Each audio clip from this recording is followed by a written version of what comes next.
Assalamualaikum warahmatullahi wabarakatuh. Kami dari kelompok 5 ingin mempresentasikan hasil kerja kelompok kami, yaitu faktor internal afeksi atau komunikasi dalam perilaku konsumen, yang beranggotakan Devinalisasi Cinta Dewi, Zulfa Mazidah, dan Muhammad Mifra. Yang pertama ada komunikasi pemasaran. Komunikasi pemasaran merupakan cara untuk mengirimkan pesan kepada pembeli tentang informasi produk ataupun jasa yang ada di pasaran. Konsep yang sering dipakai untuk mengirimkan pesan ini disebut dengan bauran promosi.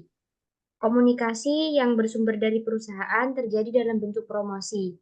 Sedangkan komunikasi pemasaran yang bersumber dari masyarakat terjadi dalam bentuk tanggapan yang berasal dari efek pemakaian produk perusahaan. Komunikasi tipe ini biasanya dinamakan dengan komunikasi antar konsumen. Yang kedua ada komunikasi pemasaran dalam mengetahui pembelian konsumen. Ada 5 peran utama yang dapat dilakukan oleh konsumen. Yang pertama ada pengambilan inisiatif.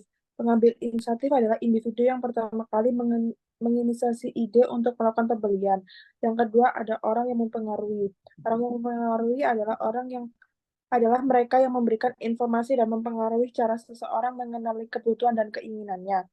Ketiga, ada pembeli. Pembeli adalah orang yang benar-benar melakukan transaksi pembelian. Yang keempat ada pemakai. Pemakai adalah pembeli potensial atau pengguna akhir dari produk tersebut. Terakhir ada penilai. Penilai adalah orang yang memberikan respon mengenai manfaat produk yang telah dibeli dan memberikan penilaian terkait kepuasan dari produk tersebut.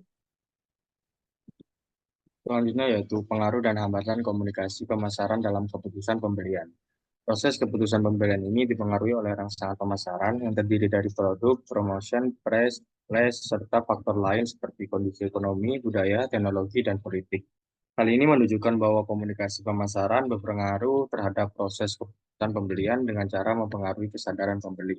Hambatan komunikasi akan menyebabkan kegagalan berkomunikasi karena pesan yang disampaikan tidak bisa ditangkap dengan sempurna oleh audiens.